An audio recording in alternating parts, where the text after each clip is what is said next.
excited to get back out there eventually, but yeah.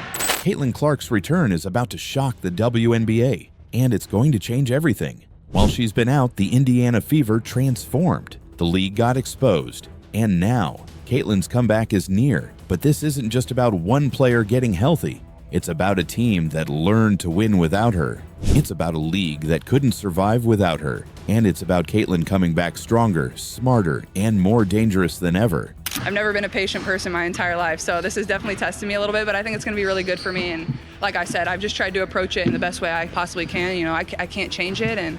But yeah, I think my patience has definitely grown a lot. And like I said, just trying to grow and learn, and I think I've certainly done that. But here's the twist no one's talking about.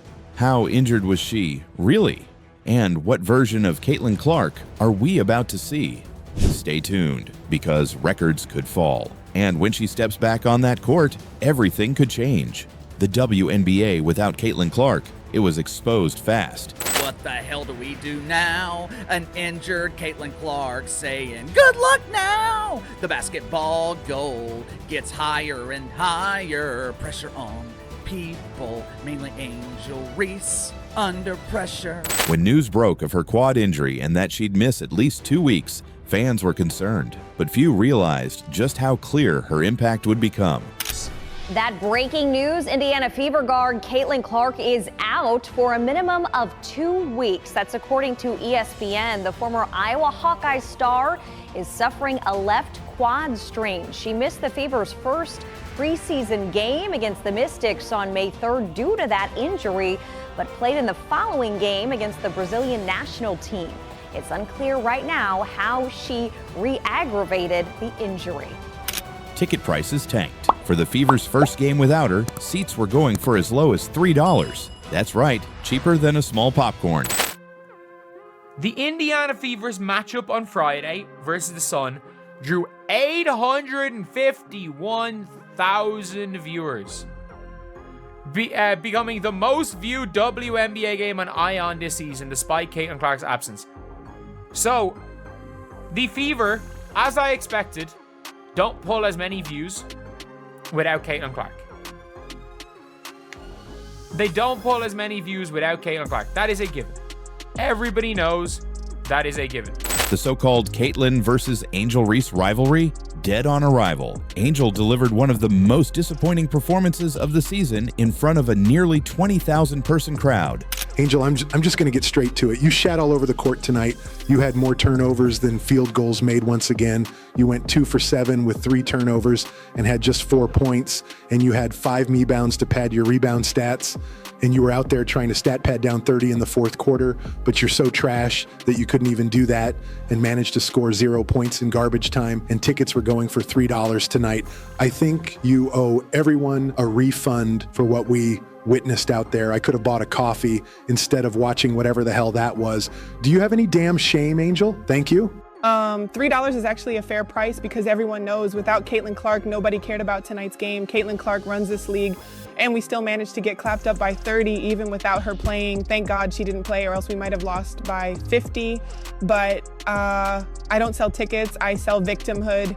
So the reason we lost tonight is because of racism. Caitlin Clark mocked me when I traveled, and that's very racist. That's why we lost tonight. And the message was clear. This is Caitlin Clark's league. Meanwhile, the Fever struggled. Their first game without Caitlin ended in a loss to the Mystics. I just had the miserable task of watching the Indiana Fever play basketball without Caitlin Clark. There were a whole lot of things wrong with this game on the basketball side of things. Obviously, the Indiana Fever's interior defense was horrible. If you watched this game, you saw them give up, I think, over 50 points in the paint. Aaliyah Boston looked like a cone down there. It was literally horrible to watch. I haven't seen a team play that bad interior defense in a long time. They were not even trying. It's like Caitlin Clark wasn't playing out there, and they decided, you know what, since Caitlin Clark isn't playing, we're not even going to try. We know we're gonna lose. It was horrible to watch. This is a game you could have won against the youngest team in the league. You're playing against a bunch of rookies out there. This was a winnable game for the Indiana Fever. This team, mind you, with Caitlin Clark, literally lost by 2 to the New York Liberty, which is the championship team last year. And without Caitlin Clark, you look trash out there. And it's not even that they look trash, they are boring to watch. It goes back to the question everybody asks: why are all these people watching women's basketball?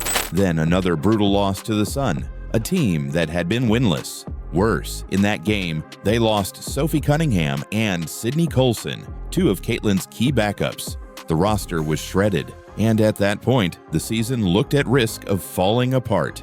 All right, so let's talk about it, man. No Sophie, no Sydney, all right? Now, of course, we lost Sydney first. And, you know, I had some people saying, man, nobody worried about Sydney. But Sydney is a very important player, okay? She is a very important player. We don't necessarily have too many playmakers. But that's when something unexpected happened. Arie McDonald, a hardship signing, stepped in and immediately changed the vibe. 8-0 run. The Fever now on an 11-2 advantage. Miscommunication and stolen by McDonald, who races to the other end and finishes. Well, if that doesn't get your engine going for Arie McDonald, you force the timeout off your defense.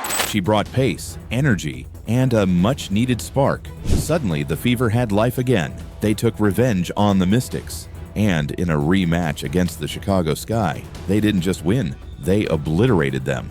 A 62-point combined margin across 2 games. And this was all without Caitlin Clark, Sophie Cunningham, or their head coach Stephanie White.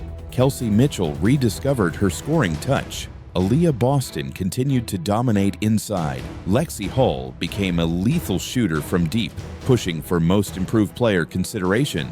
The Fever were growing up fast, and they did it without their superstar. But as the team evolved, a different conversation started swirling. Just how serious was Caitlin's injury? In her public comments, Caitlin said the injury happened during the Liberty game, but she couldn't pinpoint the moment, and fans who had been watching closely weren't buying it. Many believed she had been playing through pain for weeks, looking visibly less explosive in multiple games. Analysts noted she didn't look right in preseason, and her lift and quickness were dulled even before the Liberty game. If true, that changes everything. Because here's the thing, even at 60 or 70%, Caitlin was still producing highlights, drawing record viewership, and keeping the Fever competitive. Imagine what happens if she's coming back at full strength. And there's another layer. If the Fever knew she was playing through injury and kept putting her on the floor, that's a liability nightmare. We're talking about a player estimated to bring nearly $1 billion in value to the WNBA this season alone. Here's Clark. Wow! You bet! From beyond the logo! And a little point afterwards! If this was a managed risk that finally forced her out, the team and league had every incentive to be vague about what really happened.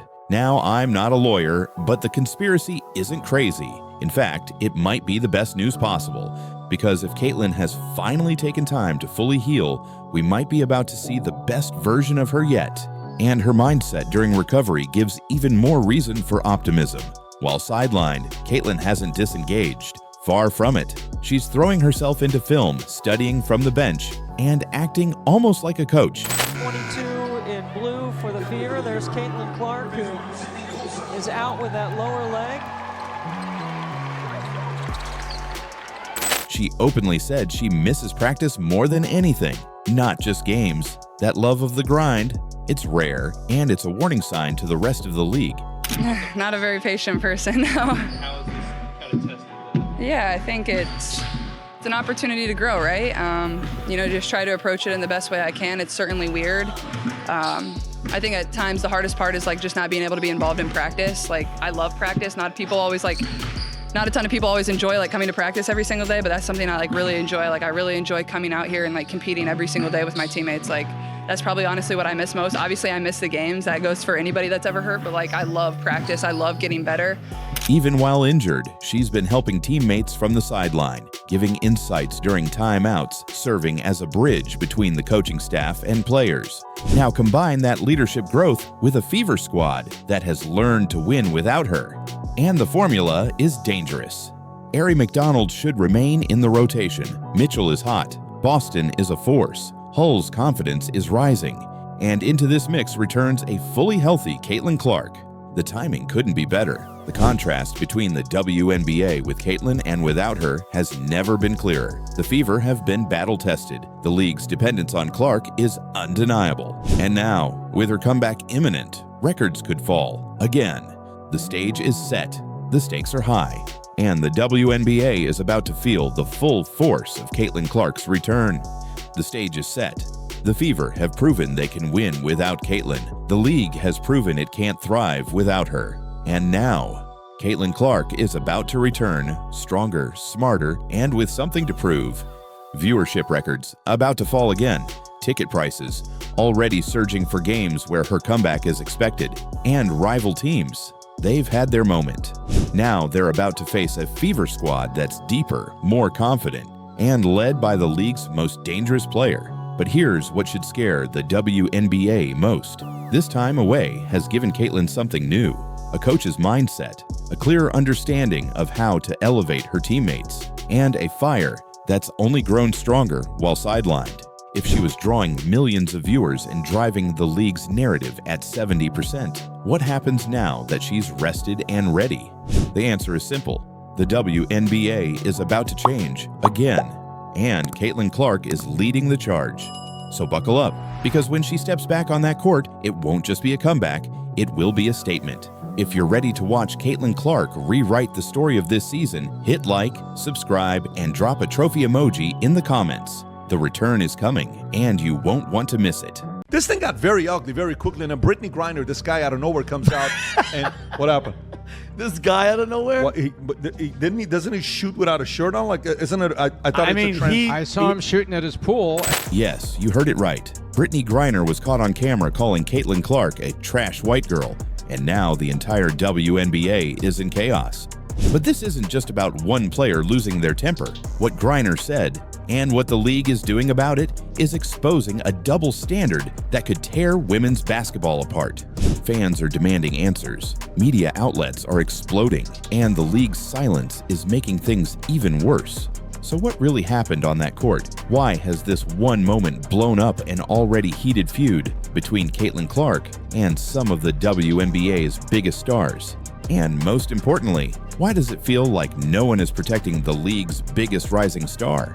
Stay tuned, because once you see the full story, you'll understand why fans are saying this is the WNBA's biggest scandal yet. Brittany Griner's shocking words were caught on live TV. During a heated game, Griner fouled out, and as she walked off the court, cameras clearly captured her mouthing the words, "trash effing white girl," toward Caitlin Clark. The footage went viral almost instantly. Lip readers confirmed what fans suspected, and major commentators like Skip Bayless wasted no time in calling out what they saw. I don't know for sure what was going on with what cameras caught Brittany Griner saying on the bench after she had fouled out against Caitlin Clark's Fever in Atlanta. I waited to comment on this until the WNBA was able to investigate it. I wanted them to issue a statement about it, but we have heard nothing from the WNBA, absolutely nothing. And Brittany Griner has not commented, which I find significant. If a white player had said effing black girl on national TV, Skip warned, it would have been a career-ending move. The league would very much not be okay with a white player saying fucking black girl on the bench in anger and getting caught by TV cameras. That would be an immediate suspension, if not a career ender for said white girl. But here's where things took an even darker turn. The WNBA did nothing. No suspension, no fine, no official comment. Silence. This. But regardless of why Brittany Griner said what she said, or at whom she said it, I want to know, is the WNBA okay with one of its players saying fucking white girl on the bench and getting caught by TV cameras saying such? I guess they are. I guess they're okay with it. Obviously, despite the league's very public No Space for Hate campaign launched earlier this year, fans were outraged. The double standard was blatant. If Clark had been the one to use that kind of racially charged language, the consequences would have been swift and severe. Yet when Brittany Griner hurled that slur on national television, there was no accountability. And let's not pretend this was an isolated incident. Is playing a game, and this is what Brittany Griner calls. I was not going to comment on any of this stuff until this took place. Watch what she says. The entire internet has reacted to this. Here's Brittany Griner. They're playing against the Indiana Fever, and look what she's saying. Go ahead, Rob. For the ticky-tack fouls that we were talking about earlier today. That pretty much sounds like trash effing white girl. Yeah. I mean, let's just be honest. So the whole market reacts to this with Brittany Griner, right? Caitlin Clark has been targeted from day one. She's been elbowed, shoved, and mocked. Not for dirty play, but simply for being great and being white. We've all seen the clips. Hard elbows on screens. Opponents ramming into her on inbound passes. She's been relentlessly bullied on the court, all while keeping her composure and continuing to set rookie records. And the targeting hasn't stopped at physical play. Remember Angel Reese. After a previous clash with Clark, Reese reposted an image online mocking Clark as a white girl running from the fade, a clear reference to violence. And I saw that post from Angel Reese, or what I thought was Angel Reese, or whatever I got told was Angel Reese, about the white girl didn't want any of the fade or something like that. I thought it had to be a mistake. Somebody asked me about it, and I said, no, surely to God she would not have even Angel Reese surely realizes not to repost something like that, right? Hell, I guess I was wrong. I guess she did.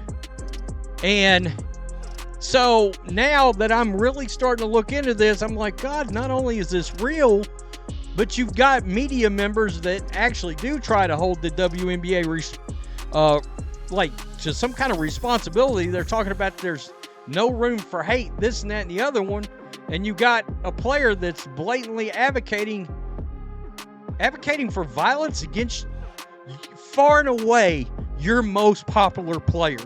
No action was taken. Other players have struck Clark in the face, shoved her after plays, and even celebrated it. Hurting Clark has, disturbingly, become a sport of its own. But through it all, Caitlin Clark never retaliates. She never elbows back. She never lashes out. She simply plays her game and continues breaking records. That's what makes this latest incident so damning. Griner's outburst wasn't heat of the moment trash talk. It was deliberate, hateful, and captured clearly on camera. Put the quote of Brittany Griner, what she said about the NBA. This is so funny how all this stuff works out, right? She says, this is from Brittany. Every time we play her, there's this commotion, like this loud rumbling from the stands. Turns out it's people, thousands of them, just sitting there, watching on purpose. It's very disruptive. It's called the freaking game that they pay you money to play. Don't play the game. It's very disruptive. It continues. Brittany Griner voiced frustration in a recent interview, claiming that Caitlin Clark is ruining what used to make the WNBA great. Yet the WNBA, which rushed to investigate fans after unverified claims of racism toward Angel Reese, is now turning a blind eye when racism comes from a player. Commentators scrambled to excuse Griner's words. Some even claimed she said "whack call" instead. Now, I think it was my old friend Jamel Hill, used to work with her at ESPN. I believe Jamel said Griner actually said fucking whack call, and that could be the case. I'm not a lip reader. But it sure looks to me like the last word is girl, not call. But the footage doesn't lie. Lip readers, fans, and even sports media personalities confirmed what they saw. Trash effing white girl. And here's where things get even more explosive. As the league remained silent, another controversy reignited, one that's been quietly circulating online for years. Questions about Brittany Griner's biological identity. A topless video from Griner's own Instagram resurfaced, showing a chest that appeared completely flat, without the typical surgical scarring one might expect. Got my hand right here. Oh! Swag you, Brittany. Let me see something real quick. Brick! Thank you! Get the fuck! Instagram's AI system didn't flag the video as female nudity. It stayed up for over 100 weeks. Fans took this as yet another sign that something wasn't adding up. Add to that Griner's deep voice, bone structure, and on-court physical dominance, and fans began openly questioning whether Griner has been competing with an unfair advantage. An anonymous viral post even alleged that Griner was never transgender, but a biological male, raised female on paper, due to a decision by her mother. Like, look, she's not a girl, and she literally grabbed my chest and patted me like that. I was like, look, no titties. And I was so embarrassed. Extreme? Maybe. Disturbing? Definitely. But the real scandal is this: the WNBA refuses to address any of it. In a league where fairness and transparency are supposed to matter, fans are now questioning everything, especially when Caitlin Clark, a biologically female athlete, is the one taking the hits. And if that wasn't enough to ignite outrage, many still remember Griner's past controversies. She was arrested in Russia for carrying cannabis, then freed in a controversial prisoner swap that traded a notorious arms dealer, the Merchant of Death, for her release. WNBA star Brittany Griner convicted today on drug charges in Russia. A judge sentencing her to 9 years in a penal colony. As one commentator bluntly put it, had that been a straight white girl, she'd probably still be rotting in a Russian prison. Where's the victimhood? These are freaking millionaires. Like, what are you talking about? It's attitude, it's no humility, just entitlement, and that's not confidence, it's arrogance with receipts. Okay, if you want fans, if you want your league to grow, act like a professional, okay? The league already started underwater, and instead of fixing it, they're just poking more holes in the boat. And think about it, Brittany Griner talking all that trash. We traded the Merchant of Death for your ass, and you're out there talking shit and saying racist shit on the freaking sideline, and it's disgusting. Okay, that's why nobody watches it, and they're watching it. Yet, despite all this, Griner remains protected by the league. Meanwhile, Caitlin Clark, the rookie single-handedly saving the WNBA's viewership, continues to be bullied, targeted, and now racially insulted without protection. Fans see it, the media sees it, and the silence from WNBA leadership is deafening. Neutral fans who tuned in to watch Clark are now watching her get abused, with no consequences for the players involved. And the hypocrisy couldn't be clearer. If a white player said effing black girl, Skip Bayless warned again, it would be a career ender. So why is it okay to racially target Caitlin Clark, but a complete scandal if the reverse happened? That's the question burning through every fan forum and media outlet right now. And until the WNBA addresses this blatant double standard, its credibility will continue to crumble, no matter how many "no space for hate" slogans they slap on the court. The WNBA now stands at a crossroads. Brittany Griner's words have ignited a firestorm of controversy. Caitlin Clark's fans are furious, neutral viewers are stunned, and the league's silence is making it all worse. The fact is simple. Caitlin Clark has done nothing but elevate women's basketball. She's broken viewership records. She's brought millions of new fans to the sport. She's the Rookie of the Year, a finalist in MVP voting, the face of the WNBA. Yet the players targeting her, physically, verbally, racially, are being protected by the very league she's helping to save. And let's be clear, this isn't just about trash talk anymore. It's about fairness. It's about integrity. And it's about whether women's sports will continue to be a space where biological women compete on a level playing field. Because if the WNBA won't protect its biggest star from this kind of abuse, what message does that send to every young girl watching? What message does it send to every female athlete who dreams of playing at the highest level? Here's the truth. Fans aren't going to stay silent anymore. The footage is out. The words are clear. The hypocrisy is obvious. And the league's attempt to sweep it under the rug is only adding fuel to the fire. If Brittany Griner can call Caitlin Clark a trash white girl on live TV with zero consequences, while Clark remains the model of professionalism, then the WNBA has a serious credibility problem on its hands. And fans are already voting with their wallets and their voices. The league must choose: enforce its own standards, or risk losing the trust of the very audience it claims to serve. So if you stand with Caitlin Clark, if you believe in fairness, integrity, and real accountability in women's sports, don't stay silent. Hit that like button, subscribe, and drop a comment below to let the world know you see exactly what's happening. Because the only way this double standard ends is if the fans demand it. And we'll be right here, keeping the spotlight on every step of this story.